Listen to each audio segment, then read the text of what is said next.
नमस्कार. मी डॉक्टर सुखदेव पाटील, छत्रपती शिवाजी महाराज, बाबासाहेब आंबेडकर, महात्मा ज्योतिबा फुले आणि माननीय हिंदुहृदय बाळासाहेब ठाकरे आणि माझे गुरुवर्य आनंदीगे साहेब यांना वंदन करून आज मायबाप महाराष्ट्राच्या आणि देशाच्या जनतेला एक वंदन करून हा विषय आपल्यासमोर आलेला आहे की एक मी मतदार आहे या देशाचा. माझ्या घरातली 15 मतं आहेत आणि ते 15 मतं निवडणूक आयोगाला मी आव्हान करतो ते मला 5 वर्षाकरता विकायचे आहेत. कारण 5 वर्षामध्ये नगरपालिका, पंचायत समिती, जिल्हा परिषद, आमदारकी आणि खासदारकी अशा 5 निवडणुका येतात आणि 5 वर्षाकरता माझी मतं विकणे आहेत. आणि ती मतं विकत खासदार आणि आमदार हे विकत घेण्याचा जो व्यवसाय चाललेला आहे, फोडाफोडी चाललेला आहे, त्यापेक्षा मी मतदार म्हणून मला स्वतःला विकायला तयार आहे. आणि माझे मत हे जर तुम्ही घेत असाल, आज तुम्हाला 100 करोड आणि 5,500 करोडची कामं ही देण्याची कुठल्याही प्रकारची या सरकारला, राज्य सरकारला किंवा केंद्र सरकारला गरज भासणार नाही. मी माननीय नरेंद्र मोदी साहेब आणि निवडणूक आयोग यांना मी आव्हान करतो, सुप्रीम कोर्टाला आव्हान करतो की मला माझं मत विकण्याचा मला अधिकार द्यावा. मी जाहीरपणे माझं मत विकायला तयार आहे. माझ्या मताची किंमत मी ठरवतो. मला 5,000 रुपये द्या आणि 5 वर्षाकरता माझ्याकडून अधिकृत बॉन्ड करून घ्या की मी तुम्हाला मतदान करेन. मी भारतीय जनता पार्टीने जर मला 5,000 रुपये एका वर्षाचे म्हणजे 5 वर्षाचे 25,000 रुपये दिले तर मी स्वतःला विकायला तयार आहे आणि माझ्या घरातली 15 मतं ही मी तुम्हाला द्यायला तयार आहे. कारण तुम्हाला खासदार आणि आमदार आणि हे नगरसेवक, जिल्हा परिषद सदस्य पळवण्याची गरज भासणार नाही. अधिकृत आम्हाला आमची मतं विकण्याचे अधिकार द्या. कारण ही लोकशाही राहिलेली नाही, ही ठोकशाही आहे. ज्याच्या धनसंपदा ज्याच्या ताब्यात आहे तो त्या पद्धतीने कशाही पद्धतीने निवडून दिलेल्या लोकप्रतिनिधींना पळून नेण्याचं काम करत आहे. आणि मग मी जर मतदार ज्या आमदार आणि खासदाराला निवडून देतो, मी स्वतःला जर विकायला तयार असेल तर तुम्हाला आमदार आणि खासदार यांना पळवण्याची, त्यांना कुठंतरी गुवाहाटी किंवा झाडी काय डोंगर आणि त्यांना करोडो रुपयाचे कुठल्याही प्रकारची कामं देण्याची काही गरज नाही.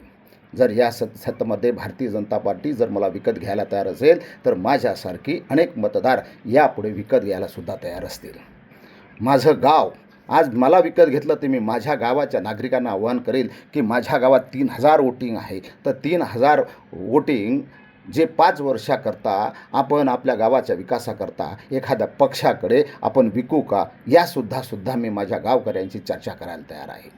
ही जर यंत्रणाच आता अशी विकाऊ यंत्रणा झालेली असेल तर मग निवडणूक आयोगाने नागरिकांना, मतदार राजांना आपली मत विकण्याचा अधिकार द्यावा.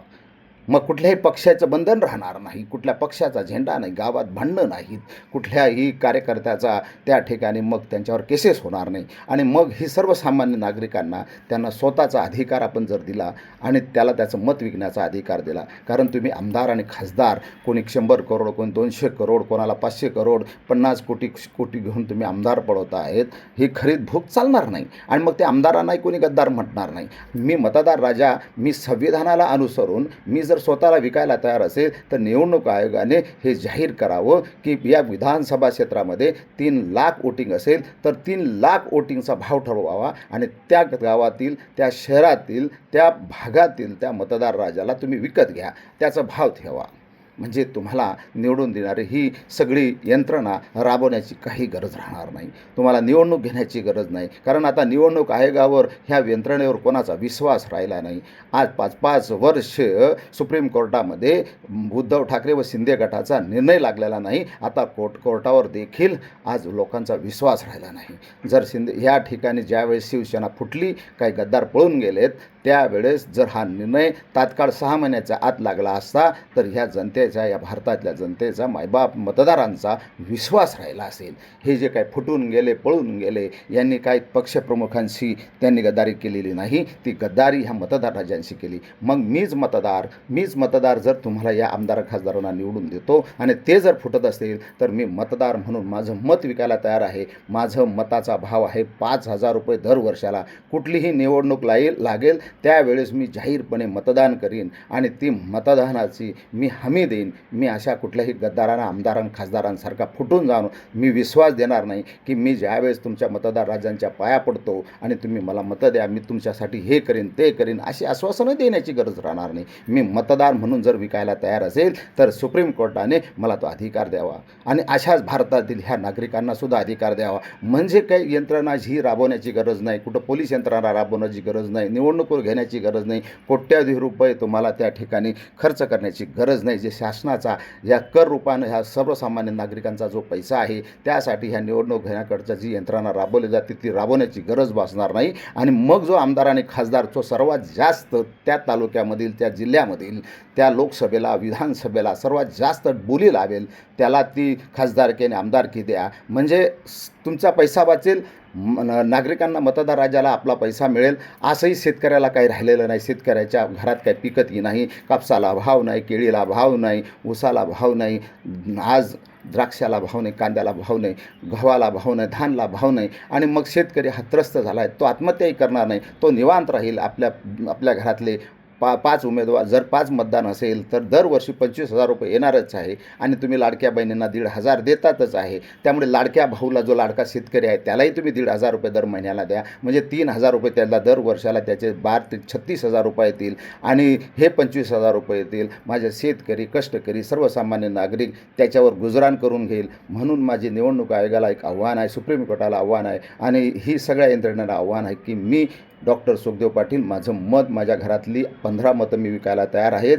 आणि असेच माझं गावातली मतदार 3,000 सुद्धा मी विकायला तयार आहे. मी गावकऱ्यांना आव्हान करेन, त्यांच्या पाया पडेल आणि त्यांना सांगेल की या गावामध्ये जर करोडो रुपये येत असेल, तुमचा विकास होत असेल तर त्यासाठी आपण आपलं मत हे असं विकण्यापेक्षा सरळ आपण निवडणूक आयोगाला सांगू की आम्ही तुम्हाला लिहून देतो की आमच्या गावातले एवढी मतं आम्ही तुम्हाला टाकू. आणि जो कोणी आम्हाला खरीदार, आमदार आणि खासदार असेल त्याला आम्ही आव्हान करू की आमच्या गावाला एवढे पैसे द्या, आम्हाला मताचे एवढे पैसे द्या, आम्ही मतदान म्हणून आम्ही विकायला तयार आहोत. मी मतदार डॉक्टर सुखदेव पाटील निवडणूक आयोगाला आवाहन करतो की हा जनतेचा पैसा वाचवा. कुठल्याही यंत्रणा निवडणूक घेण्याची गरज भासणार नाही, एवढं मात्र करा. मी आव्हान करतो, पाया पडतो. आणि ही जी काय चाललेली आहे, हा गद्दारांचा तोडफोड जो चाललेला आहे हे कुठं तर थांबवा. ही महाराष्ट्राची, या देशाची अस्मिता जागवा. आणि या ठिकाणी छत्रपती शिवाजी महाराज, बाबासाहेब आंबेडकरांच्या ज्या घटनेच्या आधारावर जे काय राज्यकारभार चालतो त्या ठिकाणी नक्कीच राज्यकारभार तुम्ही करावा, एवढेच मी आव्हान करतो. आणि मला मत विकण्याची अधिकार द्यावा. जय हिंद, जय महाराष्ट्र, जय खानदेश.